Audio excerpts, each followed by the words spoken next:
dhe Saranën po ashtu, me të cilën në fakt jemi online me të dhe do ta përfundojmë fillimisht këtë lidhje me Saranën, të flasim pak për Shëndritin, për shokun e saj, por edhe kolegun tona, sepse ka qenë edhe në këtë sy natyrisht në shumë tema. Saranda, mirë se erdhe. Përshëndetje, mirë se ju gjeta, faleminderit shumë për ftesën. Faleminderit ty. Saran, jemi ekskluzivisht me ty për Shëndritin, i cili edhe shumë shpesh ka përmendur brenda shtëpisë së Big Brother, dhe me që jemi për herë të parë për këtë, dua të na thuasha se si e ke parë gjatë këtyre javëve, gjatë këtyre muajve në Big Brother, kur tani më është shumë pranë edhe finales.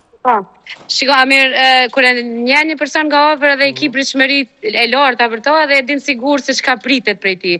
Në fakt prej ftesës kur i kanë bërë Big Brother Shëndritit, prej momentit kur e ka pranuar ftesën, unë e kam ditë se çka ka me jap asaj shtëpie, çka ka me i dhurua atij formati dhe se çfarë edukate dhe çfarë nivelit edukatës ka Shëndriti. Në ndërkohë ka kaluar edhe pritshmëritë, ka treguar një Shëndrit shumë të edukuar, një Shëndrit shumë të lexueshëm, një Shëndrit shumë të informuar, edhe një Shëndrit shumë empatik. Mirë, e rregullove, me kamerë, perfekt. Jemi okay tash, vazhdo. Okej, më fal. Jo, se jam edhe në rrugë dhe u ndola. Edhe të falenderoj shumë që u ndola dhe ndërprerë rrugën. Jo, më shumë knaqësi, vetëm se ende nuk kam rinë destinacion edhe u ndola në mundësinë e parë për me u lidh me juve dhe me fol patjetër për mikun tonë të përbashkët Shëndritin. E vlerësoj shumë. Saranda, gjithsesi Shëndriti i pat dy rrëfime që morën shumë vëmendje, dy rrëfime për dy fenomene shqetësuese gjithmonë në shoqëri, siç është bullizmi, por edhe ngacmimi seksual. Besoj që me shumë vëmendje i ke ndjek edhe ti, duke pasur këtë shoqërinë me afërt me Shëndritin, a kanë qenë këto dy rrëfime të cilat ti i ke njohur, i ke ditur? Po, Amir, ka vite që jemi shok shumë të ngushtë me Shëndritin edhe jo vetëm në raportin punëdhënës dhe punëtor në këtë rast, po kemi qenë edhe miq të mirë. Këtë pjesë të jetës së tij e kam ditë, e kam njohur nga afër edhe nuk kam qenë e sigurt nëse do ta shpalohet. Megjithatë, gjatë kohës dhe viteve sa ka qenë edhe pjesë e familja jon, shumë shpesh kemi folur për tema si bullizmi, si ngacmime seksuale, si pedofilia, të tema tilla të cilat shpesh Shëndriti ka thonë këto tema sot duhet me i pas në fokus të veçantë. Dhe ndjeshmëria e tij ndaj këtyre temave e kalon me nënkuptues se sa shumë dhe sa fort lufton ai djalë për me i eliminu. Dhe është e vështirë, po të paktën punon këtë drejtim. Për mua më e vështirë ke përgjithësia mbas rrëfimit, sepse familjarët nuk e kanë ditë këtë pjesë, edhe pastaj më kanë telefonu.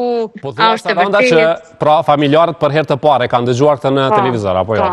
Edhe Shëndriti a ditë kur u prek dhe qau shumë, sepse është goxha tip që mbohet, po qau sepse e dinte se si do ta përjetonin familjarët e tij. Megjithëse unë kam këshilluar disa herë para Bigut, njoftoj familjarët pak për rrëfimin tënd që do ta ndash, po ai edhe nuk ka qenë i sigurt a do ta ndaj këtë pjesë, ose duhet ta reflektu. Po, pse nuk ishte i sigurt me qenë se e the disa herë që pra në momentin para se të hynë në Big Brother nuk ka qenë i vendosur nëse do t'i bënte këto dy rrëfime. Dhe çka mendon që e bindi për t'i bërë këto rrëfime?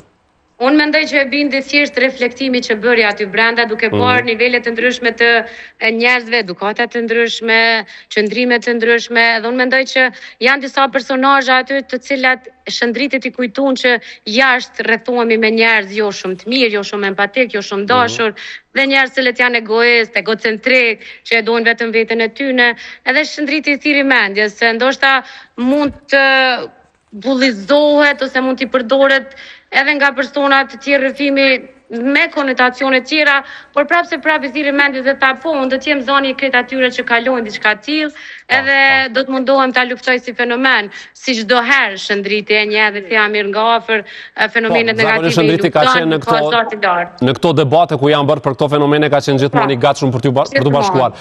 Përndryshe e pat një moment e pik mbrëm ose dje, Shëndriti që nuk e linte mirë me bë analizat e tij që i bën zakonisht, meq është shumë pranë finales, nuk e di, ke frikën dhe numri do të jetë vetëm 4 që Shëndriti mbas edhe mund ta prek finalen apo jo? Amir, se unë mëj me t'inglu, a di si kur të fol për familjarin edhe e kia të pritshmëritë, unë në ne, fillimisht, du me thonë që Shëndriti nesër nuk del, edhe nuk është as pak i rrezikun, po ashtu jam 100% e sigur që Juela, Edisa dhe Rogerti, se di pse do të përcillen nga dora e Shëndritit nga ajo shtëpi, ndërsa sa i përket finales, jo për shkak të mos dinamizmi, po për shkak të ditëve më pak që ka aty, sepse Selin, Miri, Mateo dhe Brikena kanë ditë më shumë dhe natyrisht që kanë edhe fonca më shumë jashtë.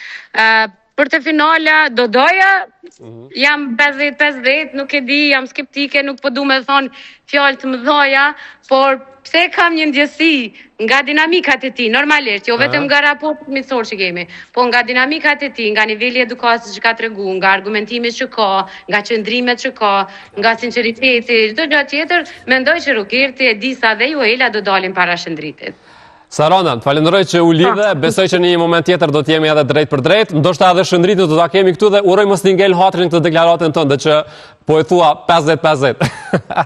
Unë jam shumë e sinqerta, mirë edhe Shëndriti ma njeh këtë sinqeritet, unë e di që dëshira ime është që Shëndriti ta fitoj Big Brother, madje nëse më pyet a e meriton, patjetër që e meriton sepse ka një nivel që rroll kush e ka tregu këto ditë edhe kot flason edhe ti kur njerëz e shohin çdo ditë 24/7. Po, e dim edhe unë edhe ti se si shkon formati, se si shkon vota, se si shkon çdo gjë, edhe është pak e vështirë me e besu që të shkoj. Normalisht dëshira nuk mungon, edhe nëse më pyet a e meriton, e meriton 100% finalen. E kush e fiton? Kush e fiton? Kush e fiton? Po për Shëndritin po flas. E përshëndesim, Aq. Kosovës, bashkë me Bukenën. Ai ka e Kosovës, po thot bashkë me Brikenën. Faleminderit Xhaxhi. Do ta vazhdoj tani flasim bashkë, a ne? Faleminderit shumë. Amir, kjo ka shumë spontane. Po, shumë e bukur, shumë e bukur. Do kthejmë te ti. Pa dashje. Jo, me shumë, a ishte pa dashje, mirë se mirë pritë Jo, Amir. ishte shumë e bukur, kështu që perfekt. Unë edhe kolegë nga Kosova. E përshëndesim shumë. Po, kush e fiton? Një emër. Unë mendoj që do ta fitoj dhe e meriton pikret atyre që janë në predispozita Selin. Selin. Saranda, faleminderit shumë edhe një herë. Amir, knatësi, do shihemi atje. Faleminderit shumë. Faleminderit shumë.